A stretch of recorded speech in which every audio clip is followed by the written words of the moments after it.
കോട്ടയം, ഇടുക്കി ജില്ലകളുടെ അതിർത്തിയിലായിട്ട് തൊടുപുഴയിൽ നിന്ന് വെറും 20 കിലോമീറ്റർ മാത്രം മാറി സ്ഥിതി ചെയ്യുന്ന ഇലവീഴാപൂഞ്ചിറ എന്ന ഹിൽ സ്റ്റേഷൻ്റെ കാഴ്ചകളിലേക്ക് എല്ലാവർക്കും സ്വാഗതം.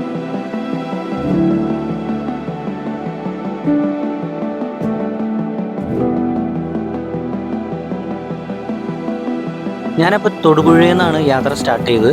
നമുക്ക് 2 വഴിയിലൂടെ ഇലവീഴാപൂഞ്ചിറ എത്തിച്ചേരാൻ പറ്റും. ഒന്ന് മേലുകാവ് വഴി, 2 കാഞ്ഞാർ വഴി. അപ്പോൾ ഞാൻ കാഞ്ഞാർ വഴിയാണ് യാത്ര ചെയ്തത്. അപ്പോൾ നിങ്ങൾ എൻ്റെ അഭിപ്രായത്തിൽ പറയുകയാണെങ്കിൽ ഉറപ്പായിട്ടും മേലുകാവ് വഴി യാത്ര ചെയ്യാൻ ശ്രമിക്കുക. റോഡൊക്കെ അതാണ് വളരെ മികച്ച നിലവാരത്തിലുള്ളത്.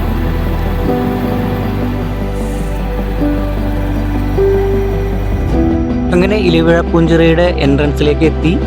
ഇവിടുന്ന് കുറച്ചുകൂടി ഒരു 1/2 കിലോമീറ്റർ കൂടി മുകളിലേക്ക് പോകണം. ബൈക്കായതുകൊണ്ട് തന്നെ കുഴപ്പമില്ല, നമുക്ക് അങ്ങോട്ട് എത്തിച്ചേരാൻ പറ്റും. ഇപ്പോൾ ബൈക്കല്ല, അത്യാവശ്യം ഗ്രൗണ്ട് സ്പേസ് ഉള്ള കാറാണെങ്കിലും നമുക്ക് ഏറ്റവും മുകളിൽ വരെ എത്തിച്ചേരാൻ പറ്റും. ഇനി അതല്ല, നടന്നു കയറാൻ ബുദ്ധിമുട്ടുള്ളവർക്ക് ജീപ്പ് ഫെസിലിറ്റീസും ഉണ്ട്. ഇതിൻ്റെ ഫീസ് എത്രയാണെന്ന് കറക്റ്റ് അറിയില്ല, പക്ഷെ എൻ്റെ അഭിപ്രായത്തിൽ പറയുകയാണെങ്കിൽ ഉറപ്പായിട്ടും നമുക്ക് നടന്നു കയറാവുന്നതേ ഉള്ളൂ.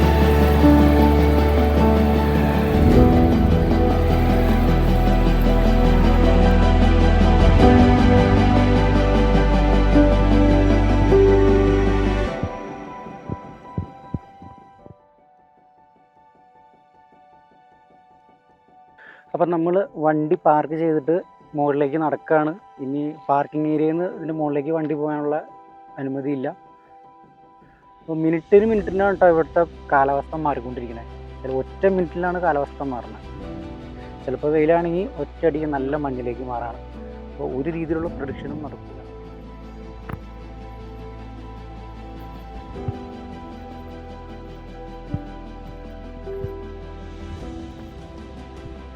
അപ്പോൾ ഇത് ഈ കാണുന്നതാണ് ഈ ഇലവീഴാപൂഞ്ചിറയ്ക്ക് ഈ പേര് വരാൻ കാരണമായ കുളം അഥവാ ചിറ. ഈ കുളത്തിൽ ഒരു ഇലയും വീഴൂല, അങ്ങനെ ഇല വീഴാത്ത പൂഞ്ചിറ, അങ്ങനത്തെ രീതിയിലാണ് പേര് വന്നതെന്നാണ് പറയണത്.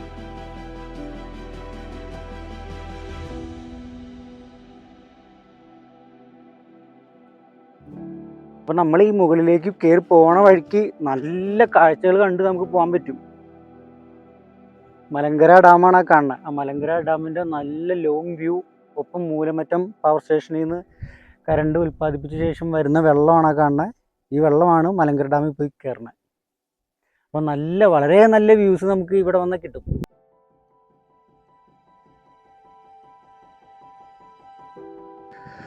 അപ്പം നമ്മൾ കയറി ഇതിൻ്റെ ഏറ്റവും മുകളിൽ എത്താറായി.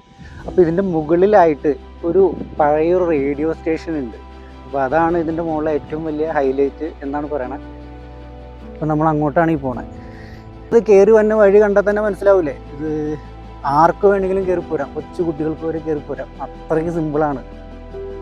ഏറ്റവും കൂടി പോയാൽ ഒരു 10 മിനിറ്റ് നടക്കാൻ, അതിൽ കൂടുതലൊന്നുമില്ല.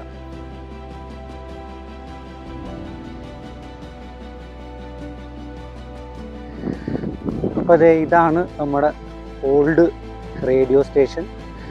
എന്തോ ഒരു തീവണ്ടിയുടെ ബോഗി പോലെയൊക്കെ തോന്നും, അത്രയ്ക്ക് പഴയ രീതിയിലുള്ളൊരു സിസ്റ്റമാണ്. ഇടിമിന്നലടിക്കാൻ ശരിക്കും ചാൻസ് കൂടുതലുള്ള സ്ഥലങ്ങളാണ്. അതുകൊണ്ട് ഒരുപാട് മിന്നൽ രക്ഷാചാലകങ്ങൾ നമുക്ക് കാണാൻ പറ്റും. എന്തോ നല്ല ഹൊറർ ആംബിയൻസ് ഫീൽ ചെയ്യണം. നല്ല കിടിലൻ സ്ഥലമായിട്ടാണ് എനിക്കിത് തോന്നിയത്.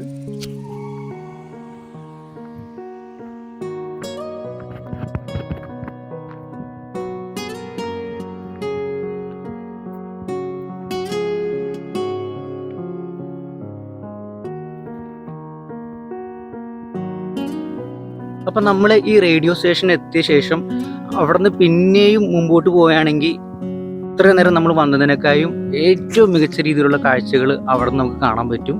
ഇവിടെ വരുന്ന ഭൂരിഭാഗം പേരും അങ്ങോട്ട് പോകണില്ല എന്നാണ് എനിക്ക് തോന്നണത്. അപ്പം ഇവിടെ വരുന്നവർ എന്തായാലും കുറച്ചുകൂടി മുമ്പോട്ട് പോയി ഈ കാഴ്ചകൾ കൂടി കാണാൻ ശ്രമിക്കണം. പശ്ചിമഘട്ടം മലനിരകളിൽ നിന്ന് കുറച്ച് പടിഞ്ഞാറേക്ക് ഇറങ്ങി നിൽക്കണ കാരണം നല്ല തെളിഞ്ഞ കാലാവസ്ഥയുള്ള ദിവസങ്ങളിൽ എറണാകുളത്ത് നിന്ന് നോക്കിയാൽ പോലും നമുക്ക് ഈ ഇലവീഴാപൂഞ്ചിറ സ്ഥിതി ചെയ്യണ മലനിരകൾ വിദൂര ദൃശ്യമായിട്ട് കാണാൻ പറ്റും.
അപ്പോൾ ഇനി ഇവിടുത്തെ കാഴ്ചകളുടെ ഭംഗിനെ കുറിച്ച് പറഞ്ഞു തരണമെന്ന് തോന്നുന്നില്ല, കാരണം നിങ്ങൾക്ക് ഇത് കാണുമ്പോൾ തന്നെ മനസ്സിലാവും.